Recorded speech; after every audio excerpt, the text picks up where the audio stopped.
Welcome back to the Andrew and Ian Show. I'm Andrew Sorwick here again with Ian. Hi, Ian. Crazy is all we could talk about this weekend. Lots to talk about. We have a trade in the NHL we got to talk about. We got, obviously, our NFL review, which was a pretty crazy weekend in the NFL. Conference championships this weekend, where we just absolutely blew all of our picks this weekend on those, because we retardedly took like most of the underdogs, and then also the Juan Soto deal, right? Got to talk about that. So lots to get into, but how you doing this evening, man? Not too bad. Probably better than a lot of other people who face Josh Allen in fantasy. Because, like I said in our group chat, I ended up beating that person somehow, some way. So, not just craziness in the professional leagues. Yeah, and I can't wait till we review that game because it's just like, what? How do you lose that game? But we'll get into that. But you want to go you want to go with the NHL trade, or do you want to go with the Juan Soto deal here first? Because I mean, I can go either way. I think we can just get the Juan Soto trade out of the, or yeah, not really trade, but deal out of the way. All right, so Juan Soto signed a deal with the Mets. What was it? $765 million contract, if I remember correctly. Yeah, 765 Yep. for 15 Yeah, years. for 15 years. He's got an opt out after 2029 in that contract. If he plays all 15 years um, on that contract, he gets a bonus $40 million if he plays all 15 years with the Mets, which is absolutely insane. So yeah, he's got more money than Shohei now, but it's also not deferred if I remember correctly. Um, but either way, yeah, Juan Soto, you're not getting a whole lot out of him defensively. Offensively, though, if you're the Mets, I mean, you just got one of the best hitters in baseball. I'm not going to necessarily say the best hitter because I still think Shohei's better, but easily a top two hitter in baseball. And he's 25 years old. So, I mean, like, that's nice. My problems with the deal really is that it's a 15-year deal. I'm not giving anyone more than 10 years. I don't give a fuck how great of a player you are. I'm not giving you a fucking 15-year deal. Um, but now you look at the Yankees. The Yankees are like, okay, now we're going to start spending money. They signed a few really good players, I believe, today. Um, so that was really nice. But yeah, it pisses me off as a Tigers fan that we can't spend near the money that these owners do, and also Chris Ilitch is actually richer than both of those owners, by the way, which really pisses me off that he doesn't want to spend the money. But you know, it is what it is. His father rolls in his grave with that. But yeah, I mean, great deal for Juan Soto. I mean, he's rich as fuck now, and I think the Mets overpaid. And I think we were talking about that this pre-show. We both agree the Mets overpaid, but Mets owner said, "Yeah, I'll pay $50 million more than what anyone offers." So there you have it. Yeah, and that's the big thing here for Juan Soto is, and that's really the big thing for the game now is that players are going to go where they're offered the most money, whether or not it's going to offer them the most immediate success or not. That's not necessarily the biggest concern in their minds. It's one of them, it's not the biggest. And for this case, Juan Soto, you're just going from one side of New York to the other. So it's not the biggest move. And for your owner to sit there and say, yeah, I'll pay 50 million more than any other offer, you know, no one's going to beat that. And like you mentioned pre-show, we were talking that we don't really think that we'd pay that much for him. And like I said, I put him between 600 and 650. It's just, especially if you're putting him out in the field and he's not the greatest defensively. But again, if you're in Yankee Stadium like he was, he's hitting 40 bombs because they had the short porch. So we're going to see how he's going to perform in a different stadium with those different dimensions. But I still think he's going to have that success. Yeah, and it's not like the Mets field it isn't batter friendly, because I mean it is batter friendly. Both New York teams have batter friendly parks. Um, You know, so I think he'll still be really really solid for the Mets, and yeah, I think the short porch, especially in Yankee Stadium, definitely helped him out a little bit defensively. Just throwing that out there.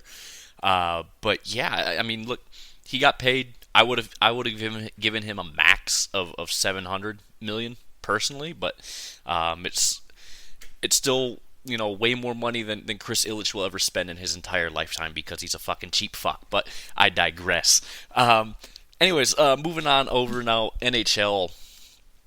There was a trade that was kind of, if you really look at it, small trade. And normally I don't want to talk about small trades, but uh, for a team that's struggling, especially in net this year in Colorado, this one's kind of a big trade for them. So San Jose gave away Mackenzie Blackwood, who's been pretty solid this year. And forward Giovanni Smith, you and I are familiar with him as his time with a Red Wing, and a 2027 fifth round pick to Colorado. San Jose getting goaltender Alexander Georgiev, forward Nikolai Kovalenko, who is, I believe, in the AHL still right now, a 2025 fifth round pick, and a 2026 second round pick. So look, Colorado, they have struggled this year with goaltending. I don't necessarily think it's just all goaltending. They just don't. They just aren't good defensively either. But they don't want to talk about how bad Cale Makar is defensively. But anyways, look, Blackwood is fine. He's a solid goaltender. My problem really comes in with this trade. Mackenzie Blackwood, when he was in New Jersey, he had a lot of pressure on him to win. And while he could win games in New Jersey, and he was fine in New Jersey, he wasn't putting up the numbers that he is this year in San Jose on a far far worse team. He's just not that good under pressure. Or under pressure to win games. He had no reason really to be, I guess, what's the word I'm looking for here? He just wasn't under any pressure, so he could just kind of just play how he wanted, and I think that really really benefited him and San Jose for that matter. With the way he was playing, but I mean it's gonna work. It might work out in Colorado too, but they need to make sure they don't give up a whole lot of shots either, because that was also Georgiev's biggest problem. But yeah, the Avs have completely cleared house. All three goalies that they started the year with are now not on the team, and it's going to be up to really Wedgwood and Blackwood now to see if they can get this team off the bottom of the Central Division. I think you summed that up pretty well. I mean, it's on paper, it's a pretty minor trade, but this could end up being the morale boost that Colorado desperately needs. I mean, like you said, this is now neither the goaltenders on Colorado are on this roster, and it's like you said, the pressure on Mackenzie Blackwood wasn't existent in San Jose. I mean, he was expected to be on the worst team in the NHL, and right now they're overperforming that, which isn't saying much because they're still in the bottom like 5 in the league or something like that. But at the end of the day, it's a pretty even trade. I think the Sharks end up getting a little more in this one simply because their 2 picks are a little more recent than the 2027 pick. But I feel like Mackenzie Blackwood, if he can live up to that pressure, will end up being a better addition than Georgiev for the Sharks. Yeah, I think he can be. I mean, he's younger than Georgiev, and so is Wedgwood too, who they got in a trade, I think like 2 weeks ago. But yeah, I mean they've completely cleared house. They started the year carrying 3 goalies, and now they're down to 2, because Luukkonen's gone, Anunen's gone, and Georgiev's now gone in this trade. And for San Jose, I don't think this trade really, really matters. I think San Jose won the trade because I mean, it's not like they're improving, uh, their draft stock a whole lot this year, anyways. They're not going to be, fighting for a playoff spot at all. Um, and they got a second and a fifth round pick out of it. Now, granted, they did lose a fifth round pick, but that's in 2027. But they got a fifth round pick this year and a second round pick next year. So I mean, to me, they really won the trade ultimately. So yeah, so that's gonna wrap it up. NHL talk there. Just wanted to note that because that one is kind of a big deal for a team that is expected to be winning this year and just flat out hasn't. So we're gonna get on over now to the NFL, and boy, we got a lot to talk about from this weekend. Starting Thursday night, we had the Lions hosting the Packers. Lions winning this one 34-31 off the leg of Jake Bates yet again. First of all, shout out to the five players on defense that were basically off the streets coming into this game. They played a very, very good defensive game. Yes, they gave up 31 points, but that's kind of expected when you have, five defensive starters plus, eight rotational, situational guys that are critical to this defense's success out, and they did a great, great job. Green Bay was expected to score a lot more than 31 points in this game, and the defense did its job in getting critical stops too, which was really, really impressive. But let's just look at this game. Jared Goff, 32 for 41, 283 yards, 3 touchdowns. He did throw a pick in the game, and it was not the prettiest pick, but it is what it is there. Jordan Love, 12 for 20, 206 yards, 1 touchdown.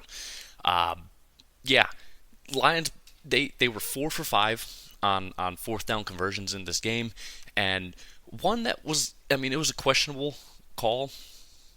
Well, actually, there's two that were questionable. The one that was fourth and 2 from the Lions, 35 or whatever. That one was stupid, and that's the one they didn't convert. And then the last one, I didn't necessarily agree with it, but it worked. It was fourth and inches with 20 seconds left. I get you're trying to run the clock out a little bit more, but you could have just kicked the field goal there. Yes, you made it a 10-yard shorter kick because of it, but Jared Goff went down on the play. Packers fans, for some reason, think that that's Goff intentionally taking a knee when it's not. He's not the first quarterback to ever to slip or get tripped up, trying to hand the ball off. But half the time, usually when the quarterback does that, you don't convert the first down there or get many yards. But David Montgomery was able to take that. Goff was able to get the handoff to him, first of all. And Montgomery took it for 8 or 9 yards, which was incredibly impressive. David Montgomery, he's the GOAT. He's the GOAT. But yeah, Lions win this one 34-31. Packers, womp womp. The biggest takeaway from this one is this is the first time the Lions have given up over 30 points this season. And it took pretty much their practice squad defense playing this game. And it still wasn't enough for Green Bay to win it. It says a lot about how Dan Campbell has this team ready to play whoever he has. And gotta give him credit. At the beginning of all of this, when he was saying all of this, it doesn't matter who we have, who we play. We're going to be ready to play as best as we can. And this is just the epitome of that. This is a game where, with all due respect, they could have lost, and they probably should have lost. On paper, with Josh Jacobs having the day he did with 3 touchdowns on the ground and Jordan Love not throwing a pick, he did, and it got called back because of a penalty. But regardless, the Packers had the recipe for success in this one, and the turnover battle was even. Lions forced a fumble. Jared Goff threw a stupid interception, but at the end of the day, like I called in the review episode, it wasn't a 60-yarder, but good old Jake Bates. Yeah, you did call it out. I called out a win by field goal as well. So hey, we did well with that pick this week. Actually, we did pretty well in our NFL picks. We did awful in our college picks. So that's gonna be fun to review that. But It's par for the course. yeah, it just is what it is now. But yeah, so this game, there's another one. I don't know which one was the worst toilet bowl, but this was one of the toilet bowls of the week for sure. Giants hosting the Saints. Saints winning this one 14-11. And yeah, just not a good game from either one of these teams. I thought New Orleans would actually smack the shit out of New York. I was wrong about that, but yeah, Derek Carr 20 for 31, 219 yards, one touchdown, one pick. Uh, and then that's really all it was. I mean, this game was just awful to watch. Neither team could really move the ball. And yeah, it was just fucking embarrassing to watch. This is what the NFL is. Some weeks it's just not a good matchup, and it's like New York, you should be able to stomp them, but the Saints didn't, and they improved to 5-8. But you're playing the Giants, who are ass. Yeah, you said it. The Giants shouldn't have been within a blocked field goal of winning this game. But the biggest takeaway, I think, is Derek Carr suffered a fracture in his non-throwing hand. They said it's a very significant fracture. Now, granted, it's his non-throwing hand, but he's still probably going to miss time. And we saw what happened when he missed time originally. And they're also down Taysom Hill, so they don't have him either. So this team is going to very heavily, again, have to rely on Alvin Kamara in the run game. And he didn't do anything really at all in this one. I mean, 17 carries for 44 yards. If that's what you're relying on at this point, it's not going to be a good time. And we saw what happened with New Orleans, so they're lucky to get the win in this one. But oh boy, watch out. Yeah, lucky is a nice way to phrase that, because look, both these teams did not play well, and yeah, Derek Carr with that injury, yeah, it's a yikes from me, dog. The Steelers hosted the Browns. Steelers winning this one 27-14, and you know the Steelers didn't play the greatest, but they certainly outplayed Cleveland. But Cleveland, Kadarius Toney, man, muffing a punt after he called fair catch, by the way. And they waived him earlier today because that's just embarrassing, dude. You just hate to see it. You just hate to see it. But yeah, Jameis Winston, he's rolling perfect, man. 2 touchdowns, 2 picks in this game. Russell Wilson played a solid game. I mean, 15 for 26, 158 yards. Again, you're not asking a whole lot out of Russ this year, anyways, and he's doing a good enough job. And the Steelers defense continues to do what they do and be one of the best defenses in the league. And that's all I really got from this game. There wasn't anything too crazy about it. It's just the Kadarius Toney thing was that was hilarious. The Browns did not strike again. Steelers managed to beat them. Now let's see if the Ravens can manage to do it eventually. But like you said, I mean, Kadarius Toney muffing that punt like that. That's just something you can't have on the professional level. Like, I get shit happens like every so often, and you're destined to have a bad game at some point. Kadarius Toney is a walking bad game.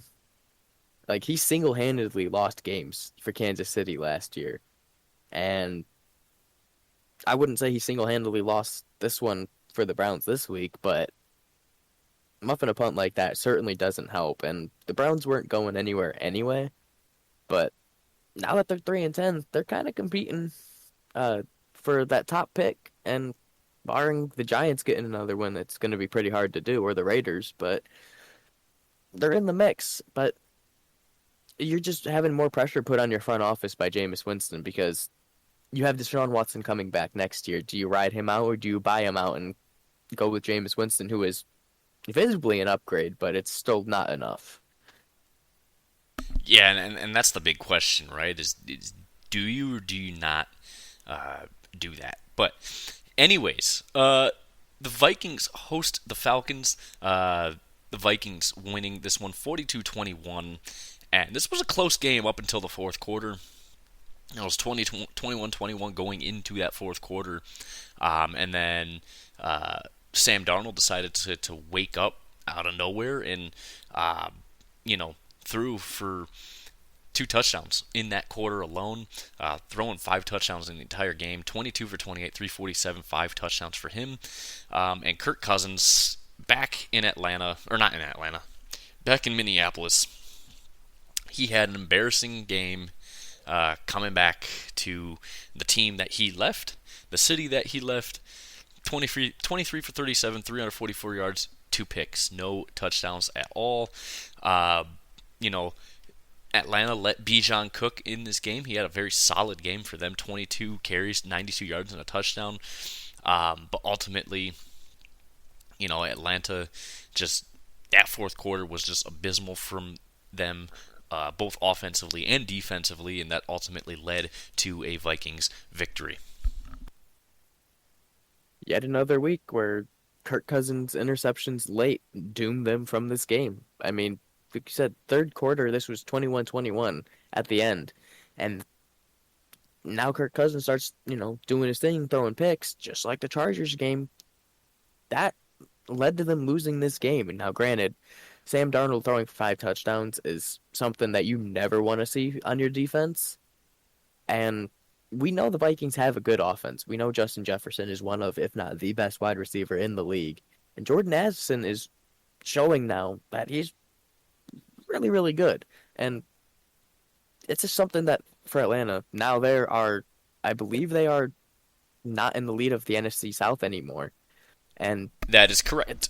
it's a matter of are they going to make the playoffs now because they actually have a competent team ahead of them now. Yeah, and speaking of that team, the Buccaneers, they hosted the Raiders and they win this one 28-13. Baker three touchdowns in this game, 18 for 29, 295 yards. He did throw two picks as well. Seems like that's the story with him this year. Is he'll throw for three touchdowns in a game, but he'll also throw two picks in that game. So it is what it is with that. But yeah, I mean the Bucks they continue to do what they need to do, and now they have the division lead because Kirk Cousins and the Falcons are suddenly floundering like a fucking dead fish. Man, I mean it is embarrassing what happened to Atlanta. Really, since that last win that they had over the Bucks, uh, to earn that tiebreaker. But now they don't even lead that division anymore. Tampa Bay does. They're doing what they need to do, and yeah, since Mike Evans has been back, Atlanta's been or not Atlanta, Tampa Bay has been just on a roll. You said it. Tampa Bay with Mike Evans being back has been the team that we expected them to be. They're winning games. They're beating teams that they should beat by, double digits. And that's something in the NFL that you like to see, especially from a Tampa team that was struggling recently and is now they have another injury on the offense. Bucky Irving went out in this one.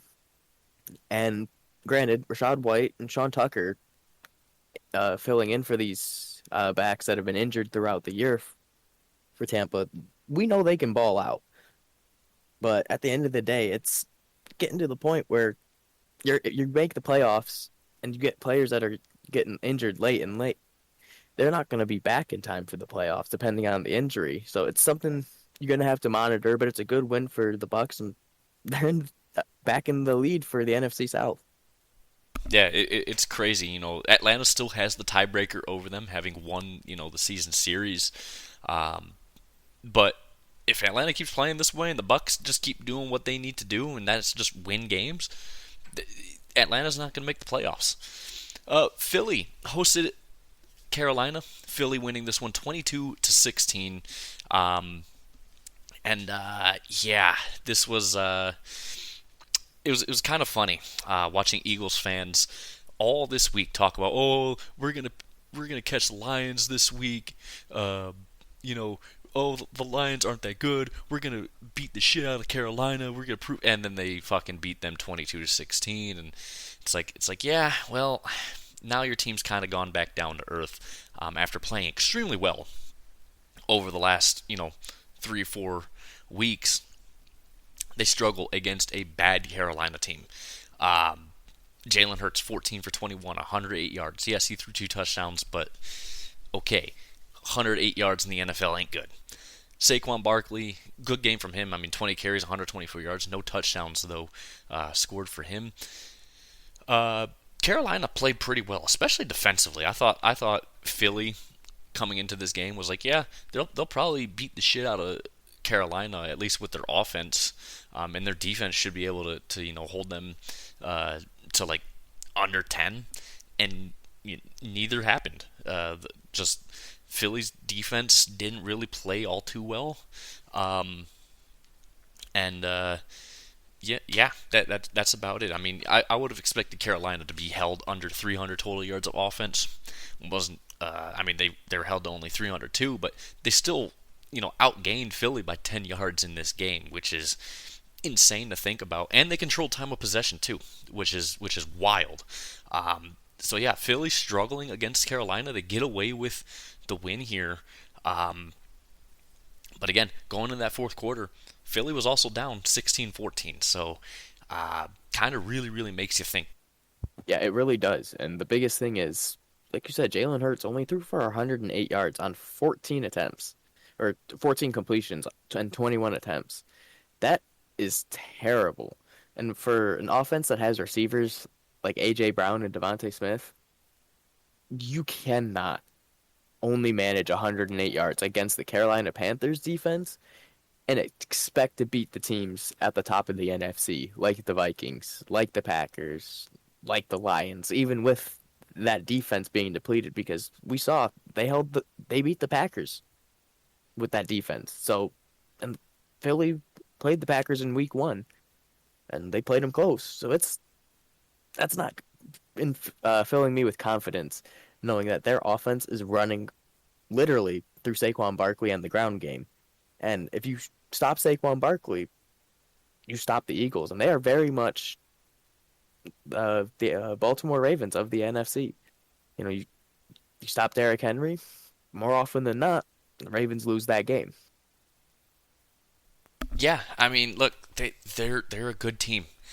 I just don't think they're as good as, especially as Eagles fans think they are. But and certainly the analysts don't think that Philly's all that great either. And the eye test tells you they're struggling. I mean, even against bad teams, they're struggling. So it's like I don't get it. But one thing I do want to take away from this game is Bryce Young. I think we talked about it last week on last Tuesday's episode. Bryce Young might be turning that corner, man. I think he's starting to settle in a little bit in the NFL. I mean, he didn't have the greatest game. He definitely played better last week, but he still played pretty solid in this game. And I think he is starting to turn that corner just a little bit. I don't think he's still good, but he's getting better. And as a Panthers fan, you want to see that. So you don't want to see that pick wasted, essentially. The other game that definitely challenges for Toilet Bowl of the week, the Titans hosting the Jags. Jags winning this one 10-6 in what is quite honestly one of the worst games I have ever watched of football. Yeah, I mean, it was 6-0 going into the fourth quarter with the Titans in the lead. And then, yeah, I mean, they were able to Jacksonville was able to finally get a couple drives together and win this game. It was just embarrassing all the way around. Yes, the Titans' defense is good. There's no doubt about it. Jacksonville's offense just sucks though too. So at the same time, but Tennessee's offense is fucking horseshit, and the only bright spot on it is Tony Pollard, and that's really it. I mean, that team is abysmal offensively, and yeah, there's got to be a lot of changes need to be made to Tennessee this offseason. I mean, to say that this was the toilet bowl game, I think would be an understatement. This is about as bad as it can get outside of it being, like a 3-0 game, a 2-0 game in the NFL. I mean, a winning team won with 10 points. Like it's just atrocious. And I don't care how you try to shake it. For Roger Goodell, that's a real bad look. I mean, you want a certain level of, performance in your product, and that's just not it. That's not going to fly. And I know Mac Jones isn't a great quarterback, and neither is Will Levis, but winning a game with 10 points is just inexcusable. No, I mean it really is, but I mean, again, I'll give it kind of a you know credit to Tennessee because they do have one of the best defenses in the league. But yeah, this is not the kind of product that you want from the NFL. I mean, yes, I love defensive battles, low scoring games, but not that kind of a. And that's not even a defensive battle. That's just two offenses that suck with one defense that's actually really really good. Um, like I love my defensive games. That's not a defensive game though. Uh, Miami hosted the Jets. Dolphins getting the win 32-26 in overtime. Once again proving that Robert Saleh was not the problem. Um, but yeah, Miami they stay in the hunt for a wild card spot. They're one of the like three teams that are still mathematically possible to make the AFC wild card with a under 500 record. By the way, but yeah, I mean, look, this wasn't a game necessarily that Miami was looking at to go to struggle in, and certainly I don't think either of us thought Miami would struggle in this game, but they did. One, Miami's defense is just not that good. But offensively, especially with the way the Jets' defense has been regressing since the firing of Saleh, it's you would have expected that Miami would kind of blow up in this game, but they didn't. But they ultimately win. Tua 33 for 47, 331 yards, 2 touchdowns. Aaron Rodgers actually had a good game finally this year. 27 for 39, 339 yards, 1 touchdown. Really, really impressive performance from Aaron Rodgers that we hadn't seen in years, really. I mean, I can't remember the last time Aaron Rodgers threw for over 330 yards. I mean, it's been a long time since he's done that. And it's the first time he did that this year. Tyreek Hill went off this week as well. But yeah, Miami just struggling against a bad Jets team. They get the win, but it's not that impressive. But they're still in that wild card hunt, man.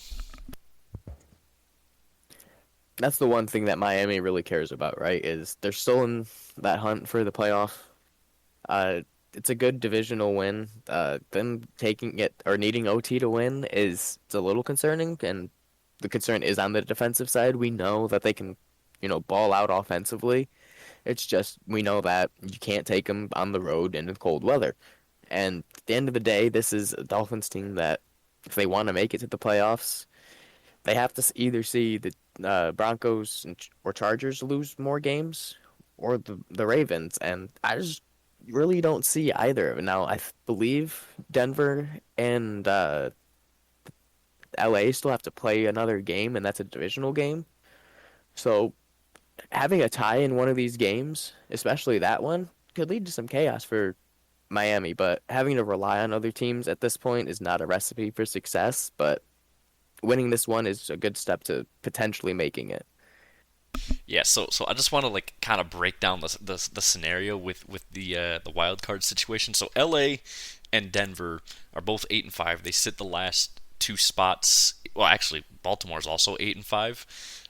So there's actually five teams that are mathematically possible to be under 500 this year and still make the wild card in the AFC. Um, Even Cincinnati's still in that mix technically, but I don't think that's going to happen. But what would have to happen is one of those three teams that are in the wild card right now would have to lose out, which is possible, especially for Denver and LA. and then Indy would have to win two more, and that's it. And then same with Miami. It's very, very possible that we could have that situation play out. It's not probable, but it is possible, which is actually hilarious to think about. Or if Indy and Miami also lose out, but Denver also loses out, you're still going to get Denver in the playoffs with a sub 500 record. Absolutely hilarious. Yeah, So definitely something. But the AFC's been strong, right? The AFC's the stronger conference. no, it's top heavy this year. The NFC is way stronger throughout. So yeah. Anyways, the Cardinals hosted the Seahawks. The Seahawks winning this one 30-18. I think we both picked. I know I picked Arizona for this game. I don't remember if you did or not. I think I Um, also did. yeah. Seahawks win this one 30-18. Um, and I said, this game is gonna hinge on what version of Kyler Murray do we get. We got the bad version of Kyler Murray this week. 25 for 38, 259 yards, two touchdowns, two picks. Geno Smith, another game without an interception. That's 2 weeks in a row now. Impressive from him. 24 for 30, 233 yards, one touchdown. Um, Zach Charbonnet, though, was the story for Seattle. 22 carries, 134 yards, two touchdowns in that game. He had an incredible game. And Seattle now sits comfortably on top of the NFC West with that. And they own, I think they own all the tiebreakers right now with everyone in that division. And yeah, and Seattle's also starting to just look competent all around on both sides of the ball. And especially, like I said, Geno Smith 2 weeks in a row without throwing a pick. That's impressive. Not only is Geno Smith not throwing a pick for 2 weeks in a row impressive, he didn't take a single sack this entire game. So give props to the big boys up front and to Geno for having that awareness to not take that sack. Well, You know, and that offensive line played extremely well because, again, look what Zach Charbonnet was able to do this week as well. yeah, and I mean that's the backup to Kenneth Walker who was out of this game, but still, like we've seen, we saw in San Francisco with their offense that a backup or third string running back even can perform in that situation if you have a good offensive line, and that's where the run game really starts. And you really got to give it to that Seattle offense. They were clicking in all facets. Offensive line was really doing the work, and it allowed Zach Charbonnet to have the day that he did. And I mean, having a 51-yard long, which I believe he ran for a touchdown, that's what you want to see in replacement of Kenneth Walker, because that's about exactly what he would have done in that game. Yeah, that 51-yard run was for a touchdown for them to go up 24-10 before the half. But yeah, I mean, look, games are won and lost in the trenches, and that's exactly how Seattle won this week. They won up front, and again, you had a second string running back, have the game he did, and then Geno Smith to not take a sack. He had plenty of time to throw the ball this week too. I mean, that offensive line has come around this year because they didn't start the year off that great. They were giving up a lot of sacks, and now, the last couple of weeks they've given Geno Smith more time, and that's part of why he hasn't thrown a pick these last 2 weeks as well. So right before we started previewing games, we kind of hinted at this one. The Rams hosting the Bills. The Rams winning this one 44-42. And it's crazy because Josh Allen threw for 3 touchdowns. He ran for 3 touchdowns. He had an incredible game. You score 42 points in the NFL. Normally you win, but you lost this game, and your quarterback had an amazing day. 22 for 37, 342 yards. Like I said, 3 touchdowns through the air. That was his passing stats. 10 carries, 82 yards, 3 touchdowns on the ground for him as well. Absolutely insane. But the Rams, they were able to put up 44 points. Now, this is the problem. The Bills don't have a good defense this year. and that's why they lost this game. I mean, Matt Stafford, 23 for 30, 320 yards, 2 touchdowns. Kyron Williams ran for 2 touchdowns on 29 carries with 87 yards. Puka Nacua had a solid game for the Rams. I mean, but what I take away from this game really is, one, we know the Rams defense is ass, but now we know how bad the Bills defense really truly is. And man, when I tell you, take the over this week for the Lions versus Bills, take that fucking over, because it is ridiculous this week. But yeah, Rams controlling time of possession to 38 and a half minutes of time of possession in this game. That is absolutely insane. This was a game that I did not see coming whatsoever. I mean, I wanted the Rams to win, but Josh Allen in my mind was playing MVP level football, and he still is, and it wasn't enough. And like you mentioned, we finally see this Buffalo defense for what it is, and it's going to be worse. They lost, I believe it's Rasul Douglas in this game to injury, and I don't know how long he's going to be out. So if he's out for at least the Lions game, this is he was ruled out with a knee injury. So he might not come back. And that's a big loss for them. So they already gave up 44 points to lose that game, and now you're losing a corner. It, like you said, hammer that And over. one of your better corners too. Yeah, hammer the over next week. This is gonna be a shootout yet again. Yeah, I'm look. We'll talk about it on Thursday's episode with the Lions and Bills, but right now that over sitting at 54 and a half. I'm still taking that over, man. like the way the Lions defense is so banged up, and look, we'll talk about it Thursday, because we got a lot to get to still, but yeah. The Niners hosted the Bears. The Niners winning this one 38-13, and what can I say except for Caleb Williams, welcome back down to earth, I guess. 17 for 23, 134 yards. He did throw 2 touchdowns, no picks, but just, yeah, offensively, all day, the Bears just couldn't do anything. DeAndre Swift, 14 carries for 38 yards. That's your best rusher? Jesus fucking Christ, Chicago. What is going on? Now, look, I know, you lost your head coach last week. So things are... Chicago's in a terrible spot, especially with Caleb Williams now. But man, it is brutal to watch what's happening there with him. But as a Lions fan, you just love to see this. You just love to see it, right? But yeah, Brock Purdy decided to finally fucking play football this year. 20 for 25, 325 yards, 2 touchdowns. Finally doing what he couldn't do really all year. And you mentioned it too earlier. Third string running back for San Francisco. Guerrero comes in, 15 carries, 78 yards, 2 touchdowns. I mean, that's all you can ask for out of your third string running back, man.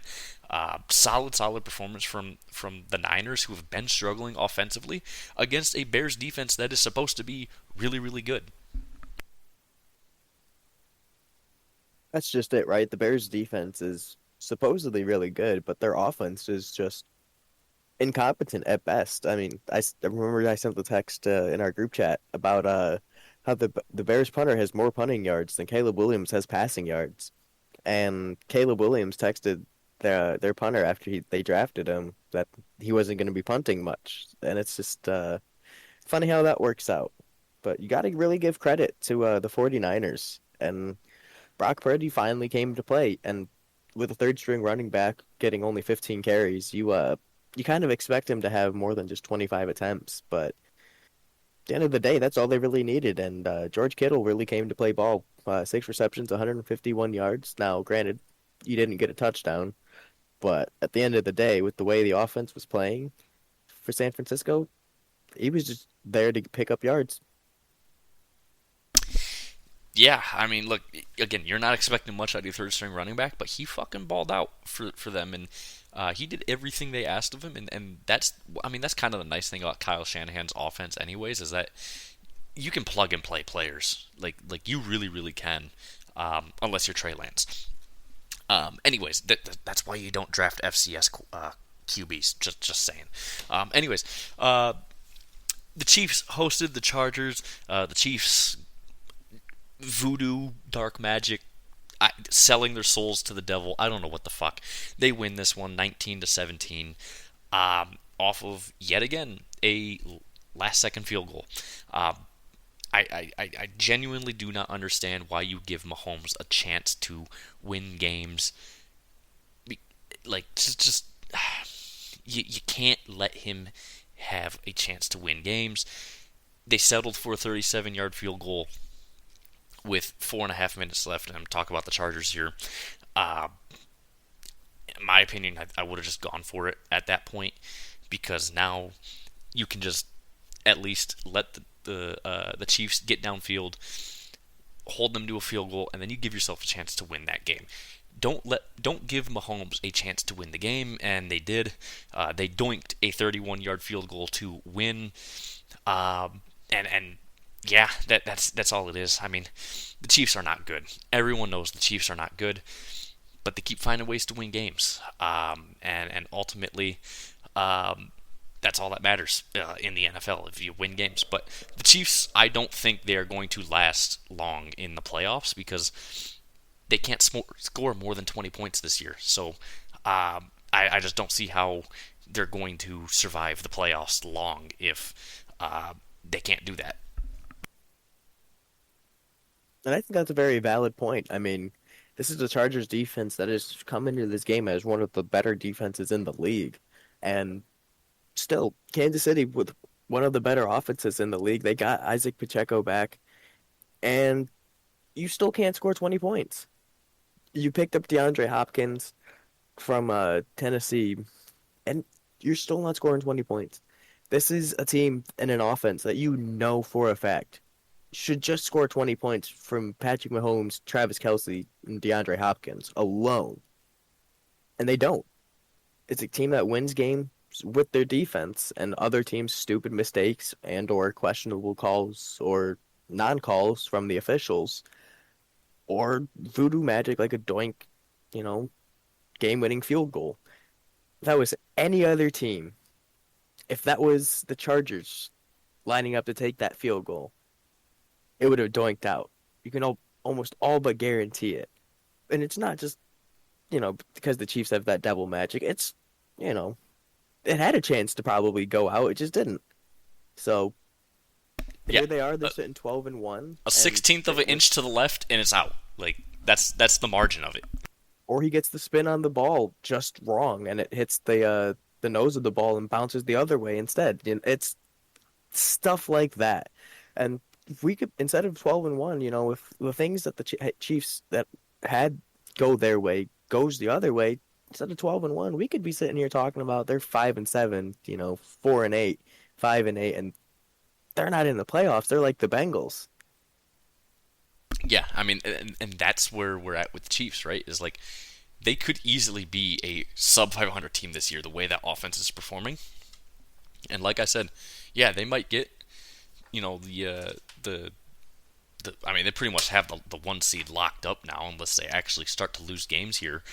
But they're not going to last long in the playoffs. They just aren't. They have to score more than 20 points, and I mean, they're incapable of doing that. Even against good, or even against bad defenses, they're not capable of doing that. But again, the Chargers are a good defense. Don't get me wrong there, but yeah, I just don't see the Chiefs lasting long in the playoffs. And then lastly, last night, Monday Night Football, we had the Cowboys hosting the Bengals.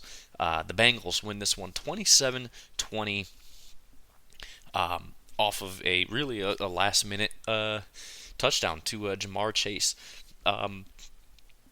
Really, really, really incredible game from Cincy. Jamar Chase, 14 receptions, 177 yards, 2 touchdowns. Really solid game here, or game from him. So yeah, Dallas continues to struggle at home this year. Only one win at home. Uh, Joe Burrow had a solid game, 33 for 44, 369 nice yards, three touchdowns, one interception. Solid game from him. Uh, we thought this was going to be the no defense bowl, um, but well, obviously the Rams and Bills was that game. Uh, but yeah, Cooper Rush, I mean, standard game from him, 16 for 31, 183 yards, two touchdowns, and a pick. Um, Jamar Chase, his fifth ever game with 175 plus yards of receiving and two touchdowns. And that was his fifth game ever doing that. And he's one of three NFL receivers to ever have that feat of 5 games with two touchdowns and 175 plus receiving yards. Can you name the other two? Are they active? Yes, all three players to ever do it in NFL history are active. So one's got to be Justin Jefferson. Justin Jefferson is not that answer. Really? Yes, believe it. I heard that today. It was a trivia on actually ESPN radio I was listening to this morning. I thought Justin Jefferson for sure. I thought maybe even Calvin Johnson. No, neither of them have that. They're both active players? All Did three, Mike all three Mike players. Evans? Mike Evans is one. Okay. The other Mike Evans has 5 of those games as well. The other one has 6, and we talked about his game earlier. Is it Puka Nakua? No, not Puka hasn't No. been in the league long enough. That's fair. Who we talked about earlier? He's finally back with his quarterback. Is it Devontae Adams? No, good guess, but no. Finally back with his quarterback. Okay, I, I let me might be just drawing a blank let here me at let this me point. let me rephrase that. Let me rephrase that. His CTE prone quarterback is finally healthy and playing well. Oh, Tyreek Hill. Yeah, yes. Tyreek Hill has 6 of those games, and then Mike Okay. Evans and now Jamar Chase have 5 of those games. And when I heard that, I was like, I'm surprised Megatron's doesn't have 5 of those games. He only had like 3, I believe, where he had 175 plus yards receiving and 2 touchdowns. So yeah, there's some trivia for you there. But yeah, your thoughts on this Cincy Dallas game? This is like you said, we thought this was going to be the no defense bowl, and ultimately, what it really came down to was a failed special teams play all around on both teams. Right after the 2-minute warning, I mean, the Cowboys blocked a punt, so that's not what you want to have for the Bengals. And then the Cowboys muff it right after. It just bounces right off their player's arms, right into the hands of the Cincinnati player. And ultimately, that led to Jamar Chase getting the game-winning touchdown.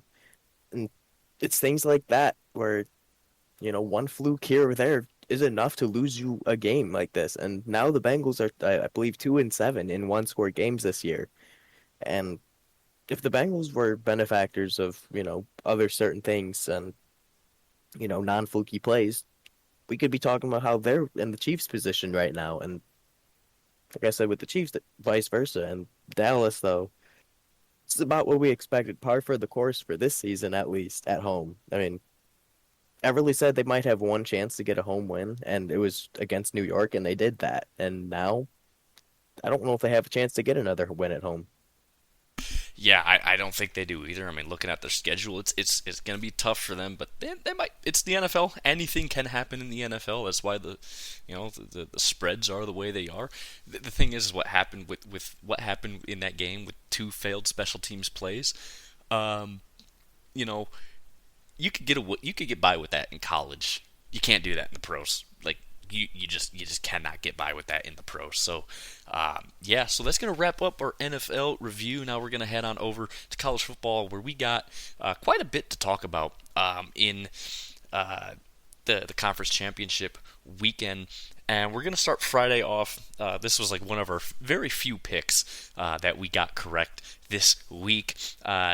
Jacksonville State beating Western Kentucky 52-12 in the Conference USA championship game. Like I said too, I mean I picked Jacksonville State because you know I said they have better everything coming into this game, better run game, better pass game, and yeah, they ran the ball a lot all over Western Kentucky.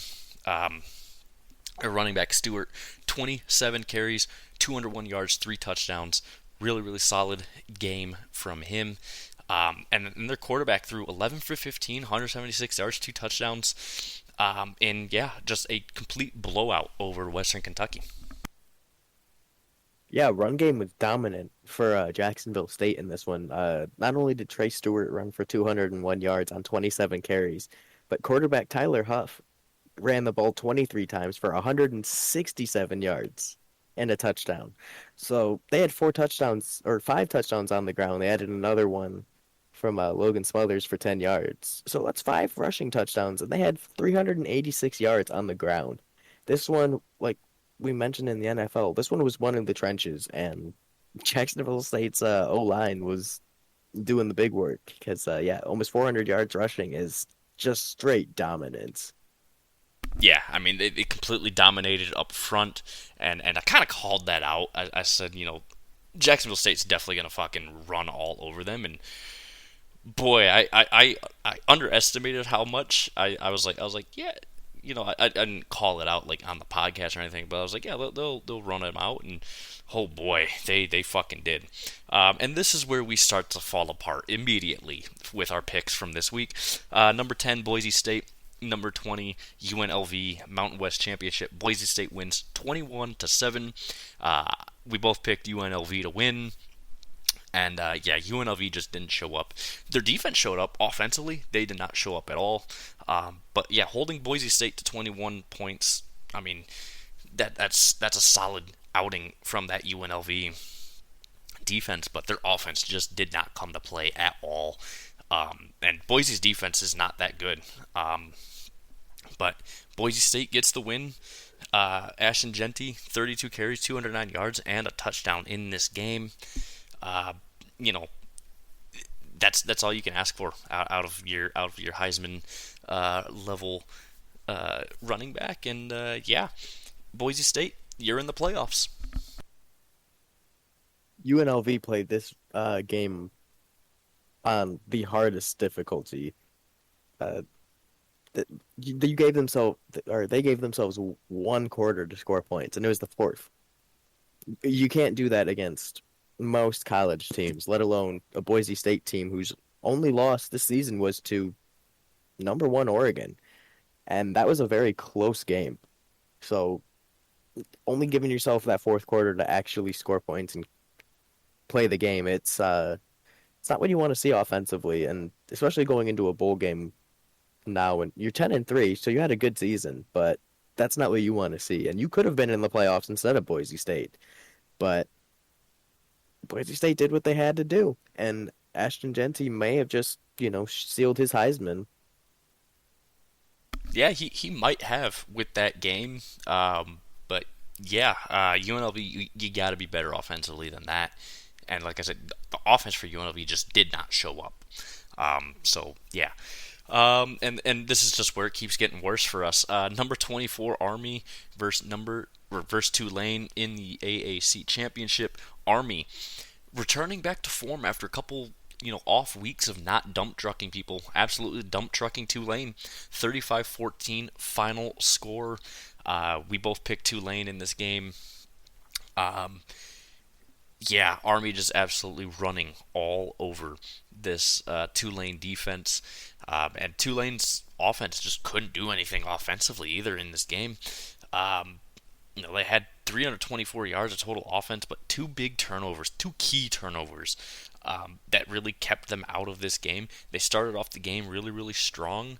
On the defensive side of the ball, and then just fell off from the second quarter onwards. And yeah, you can't do that when you're playing this Army team. Yeah, I know. Tim's really happy with this one, especially seeing as how he just got out of the Army. But yeah, again, another pick that we got wrong, and that's just par for the course for this week. we did not do very well in some of these. And case in point, Tulane lost by 21 points. It's not what you want to see. And they probably wouldn't have made the playoffs as a three-loss group of five conference champion, seeing as Army as a 11-1 conference champion didn't make it. So it's not the biggest, blow for them because you're just getting a bowl game to end the season, and you're not getting a better one because of the playoffs, and you're not getting a worse one because, well, it's still a bowl game. Yeah, it's a bowl game. It is what it is. But, anyways, this one I don't remember who picked who. Number 15 Arizona State, number 16 Iowa State in the Big 12 championship. Arizona State annihilating Iowa State 45-19. And Arizona State's been kind of the story. Sam Levitt, really, really solid game from him. 12 for 17, 219 yards, 3 touchdowns. Extremely, extremely efficient from him. Scadaboo, the running back, 16 carries, 170 yards, 2 touchdowns. Just absolutely destroying this Iowa State defense. I'm pretty sure we both picked Arizona State for this one. I just can't remember if we did or not. But yeah, Iowa State they didn't play well offensively. They didn't look right defensively. Like I said, they just got absolutely curb stomped. And Arizona State, they were picked to finish last in the Big 12 this year, and they win it all. And when we talk about the playoffs a little bit today and mostly on Thursday, there's something I want to talk about with Arizona State. Well, just with how that happened this year, and about just the playoffs as a whole. But yeah, Arizona State curb stomping Iowa State to win the Big 12, and they get one of the auto bids, or they get the bye week. This for the playoffs.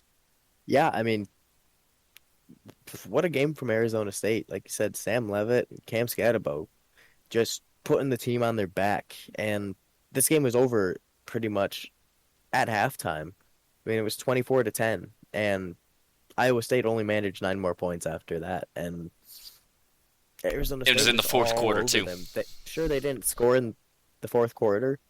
They were up 45-10 at the end of the third quarter. That's just like I said about Iowa State when we were covering this or recapping this game. Rather, I said they were playing to survive and make it to this point. They weren't playing to play and make the playoffs and continue to play and possibly play for a national championship.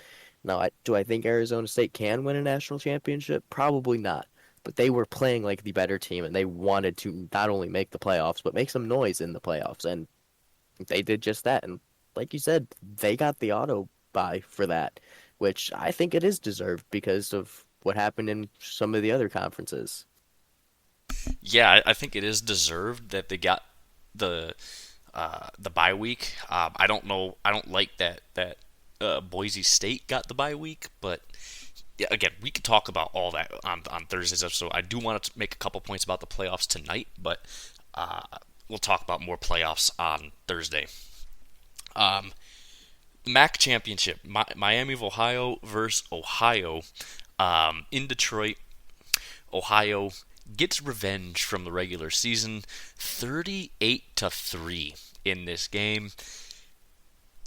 Again, this is where our picks start to really just fall apart this week.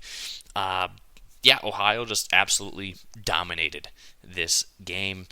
Miami took a lead early to start the game, 3-0, and then it was all Ohio after that.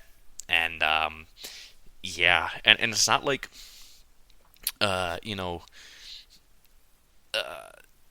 it's not like Miami of Ohio was a bad team coming into this game, but they just could not do anything offensively. 190 total yards of offense, and you only turned the ball over once. Yeah, Ohio just dominated you up front on both sides of the ball. You couldn't fucking do anything. Ohio dominated, time of possession, 37 and a half minutes of TOP there, but 468 total yards of offense for Ohio, and again, 190 for Miami of Ohio.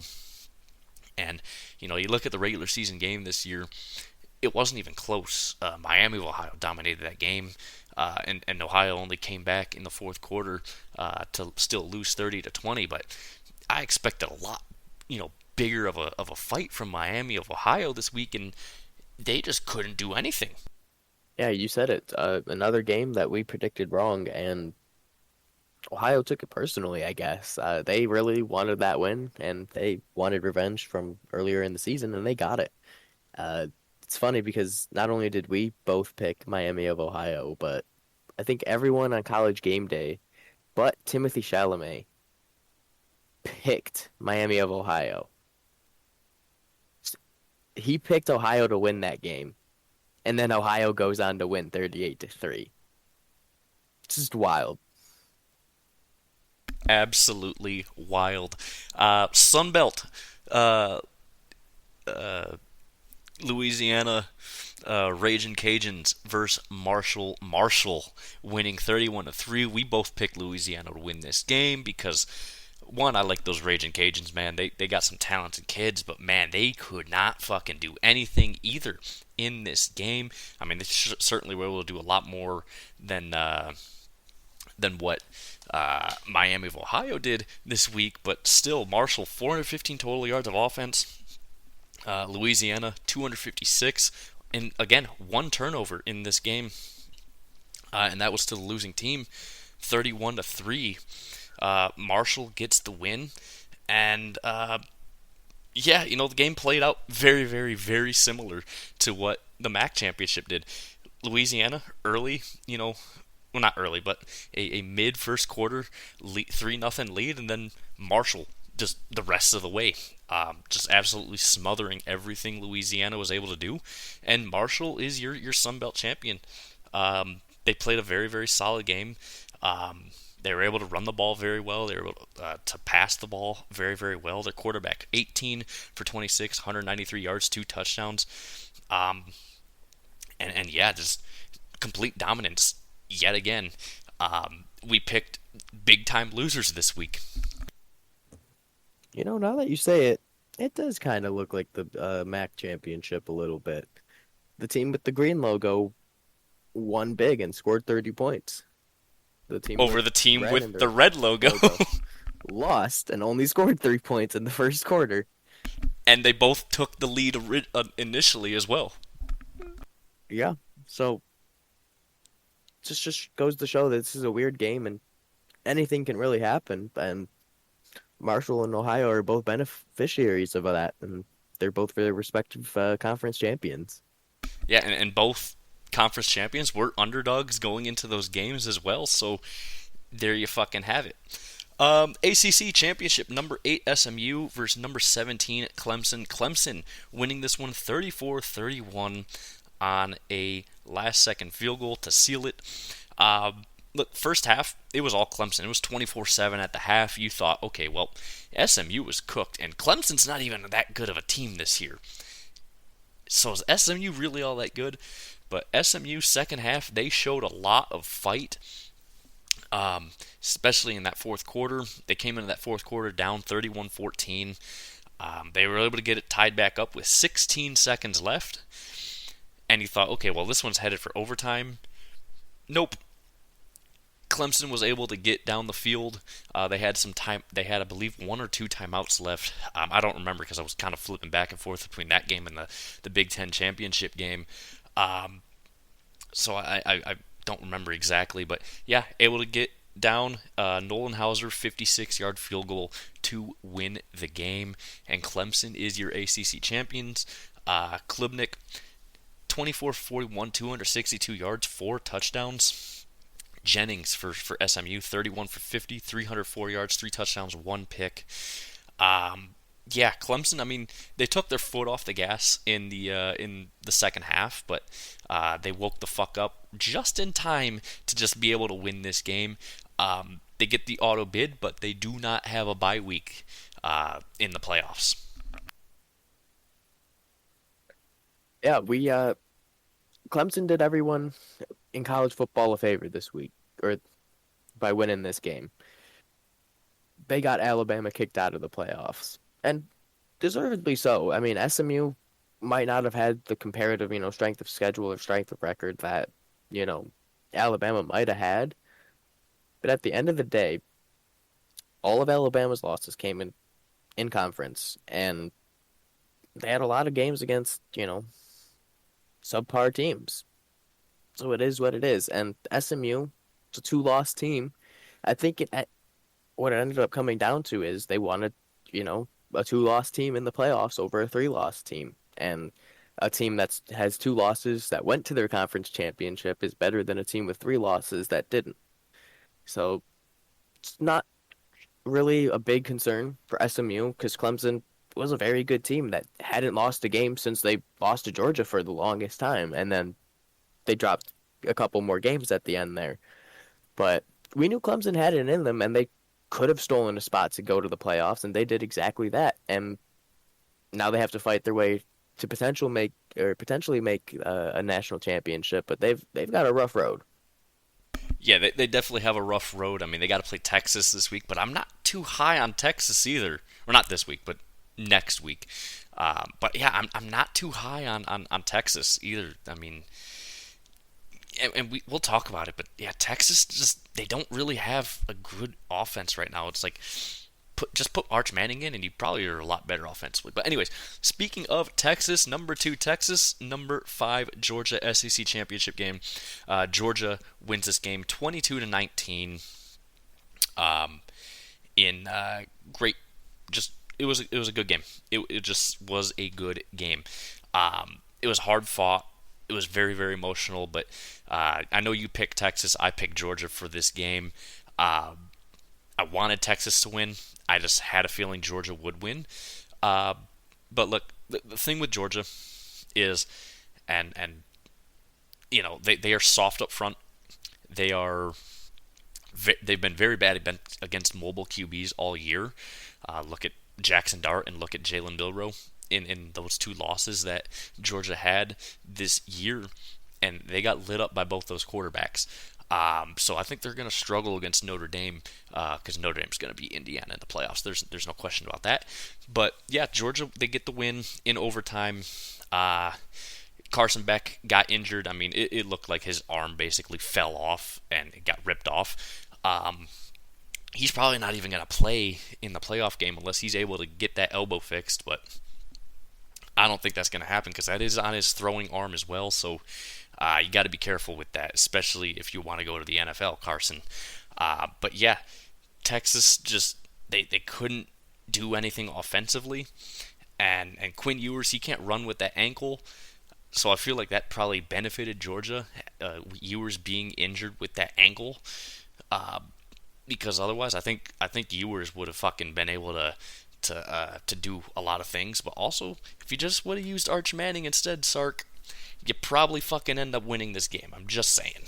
This is a game I'm not really thrilled with the outcome, but at the end of the day, Georgia did what they needed to do to win, and the fact that this game went into overtime and they had a backup quarterback in and won this game that's exactly what you want to see from, a playoff team is they can lose a player in one of these big games and they can still come out on top and win and perform to that point.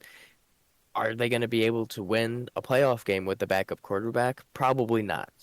But at the end of the day, Texas, they got to figure out this offense if they want to go to the national championship.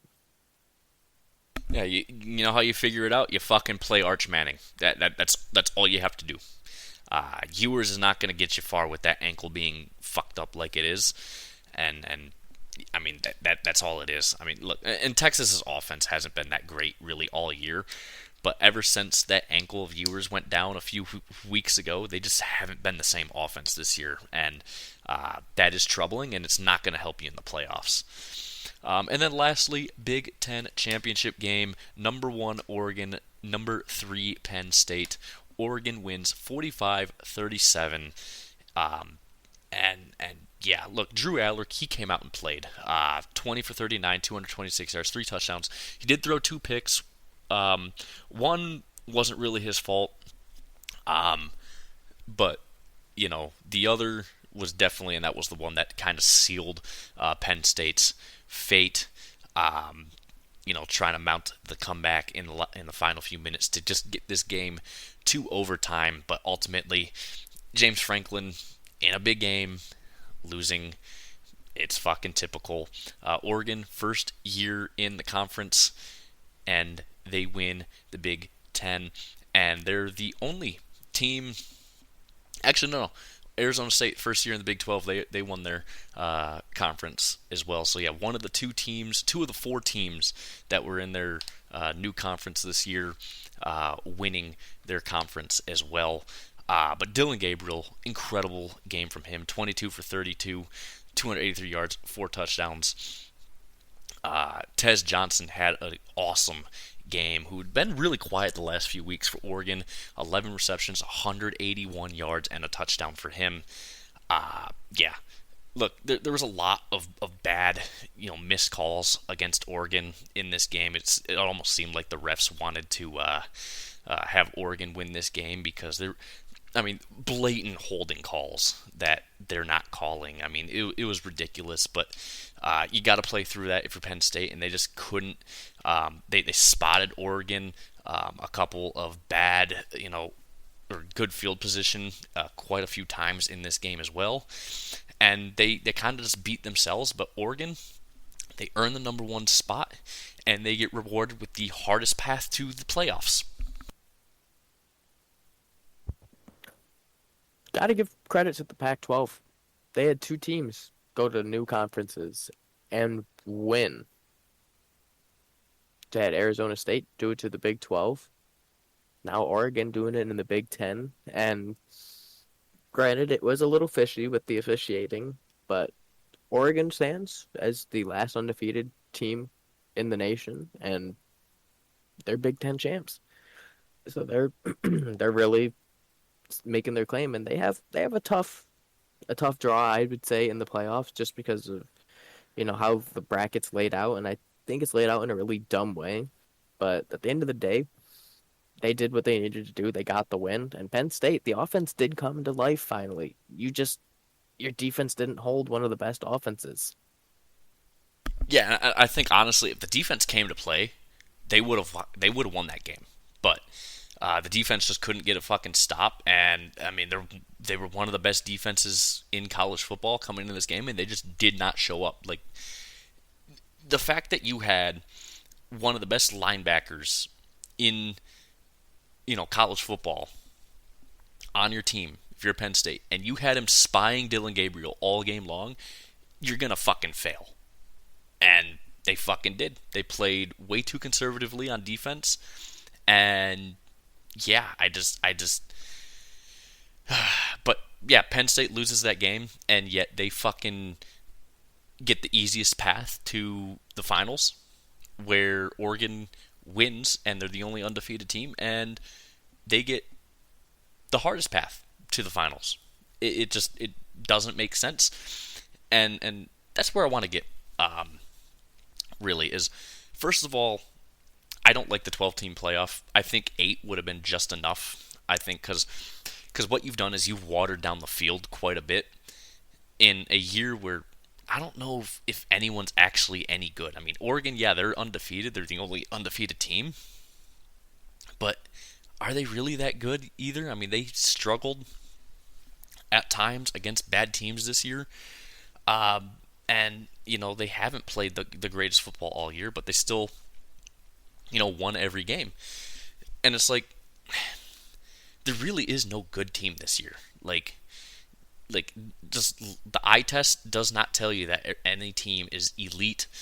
And that's what, yes, the 4-team playoff had flaws because you could easily leave out teams that deserved it.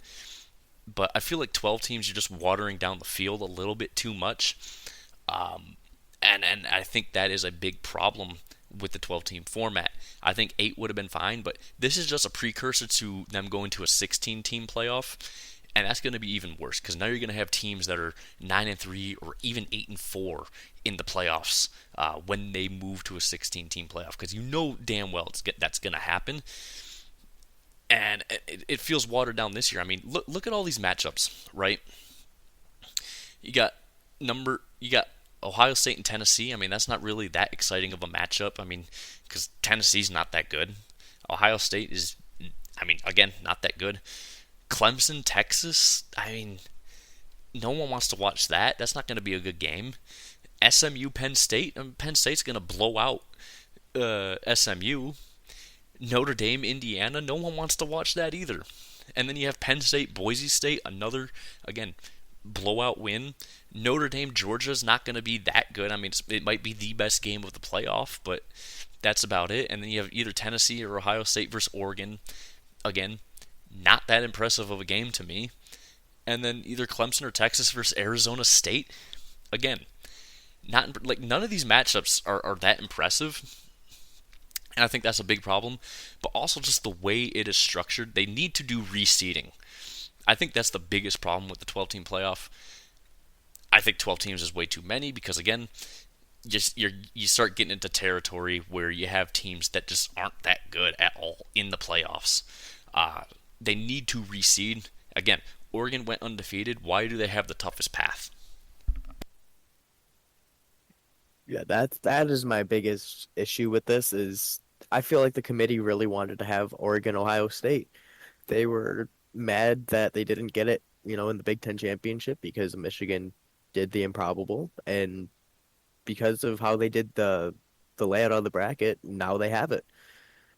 Ohio State probably is going to beat Tennessee, and if not, then it's pretty much all for naught. But I don't know. I'm a big fan of how the NHL does it, or how the MLB used to do it, where you had the lower seed play the higher seed, and it goes from there. Look, But the NCAA, basketball bracket yeah, does it that's perfectly. perfect. It's the same fucking thing. Just do that. And I get why 12 was done, and because I feel like you're gonna with 8 teams, you end with Ohio State, and they're your last team, and I feel like that's okay. But then you have certain cases where maybe some of these teams in the playoffs shouldn't be in them, and teams that got the buys maybe shouldn't get the buys now, but it's neither here nor there at this point. But yeah, these matchups are just Notre Dame has the easy path. You have Indiana, who is, proven to be a fraud by Ohio State, and Georgia without their starting quarterback is a pretty clean path to the semifinals. And then you make uh, Penn State, SMU, or Boise State in the semis. And again, if you have SMU or Boise State with upset wins, it's a pretty big, pretty not really easy, but it's relatively easy comparatively.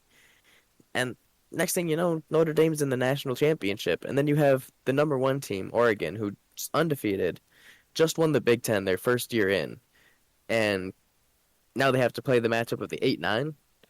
So to me, this it makes it seem like the committee was originally planning on maybe an 18 because you have the one seed going up against the 8-9 matchup, but again they have the 9 team, so it's like maybe not. So it's just weird. Yeah, and that's my thing. Like, look, the first round matchups are fine, the seed, but they have to reseed the winners. You have to put, you know, if Clemson upsets Texas, Clemson should be playing Oregon instead of Arizona State.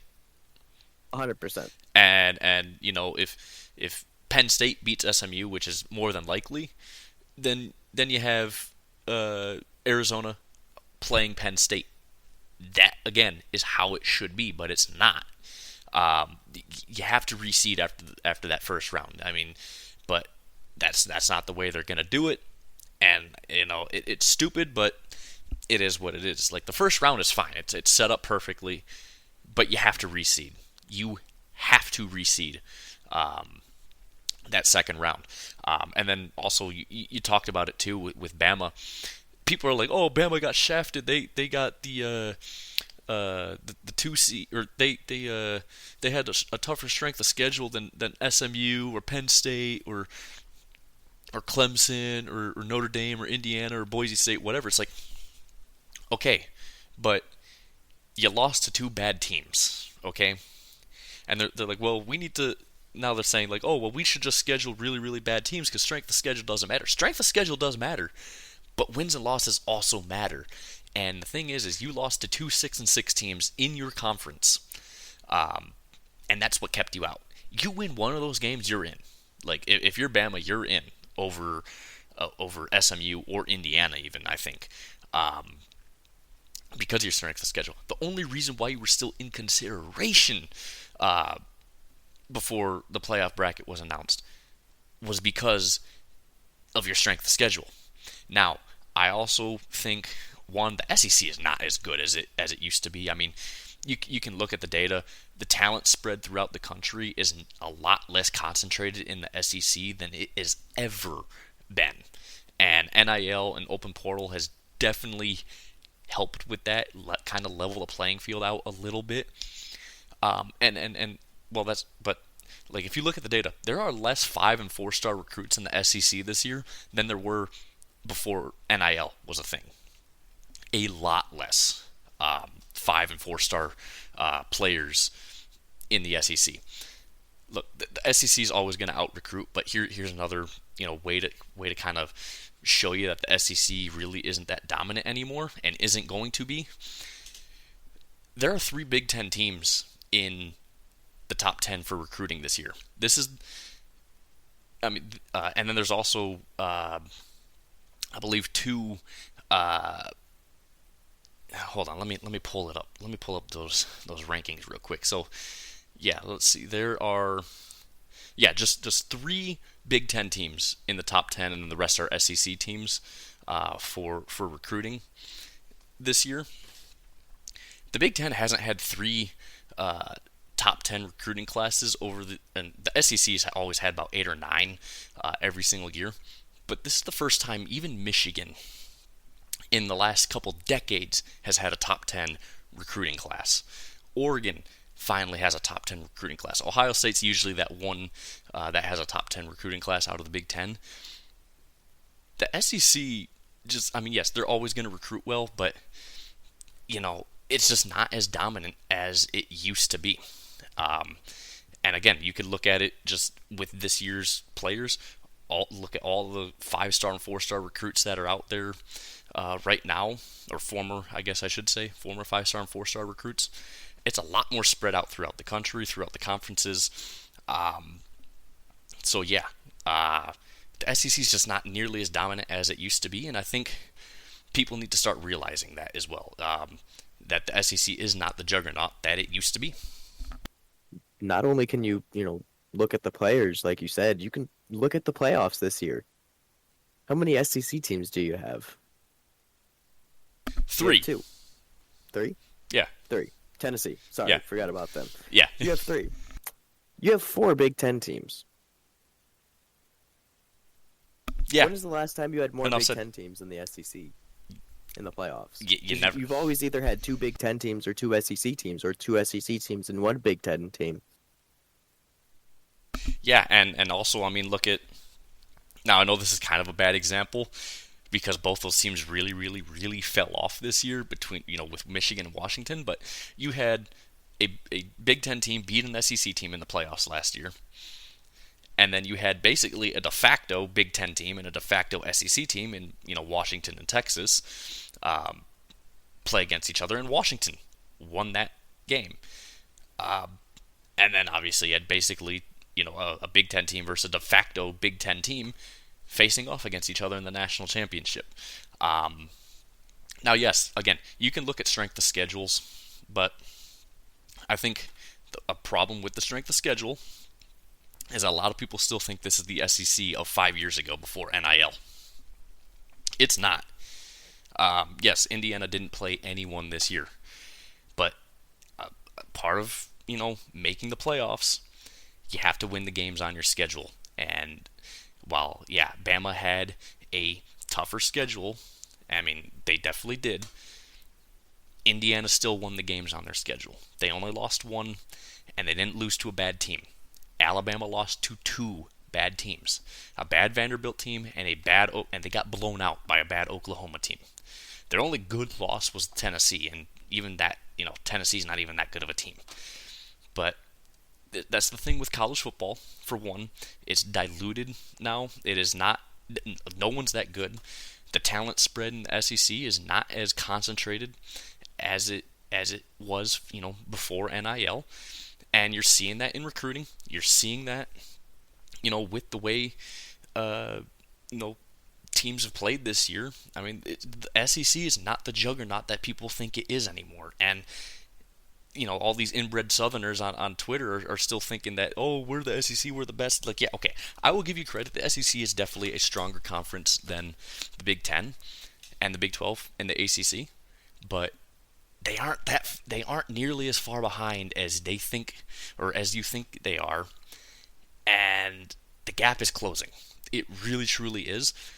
And yeah, I mean, you got multiple Big Ten teams in the top 10, and you have, I believe, 6 Big Ten teams in the top 20 for recruiting classes this year as well. So, I mean, yeah, I mean, NIL's played a big factor in it. You got now 4 years of NIL, and it's really shown that it's kind of spread out the talent a little bit more evenly across college football, and SEC fans need to learn to figure that out.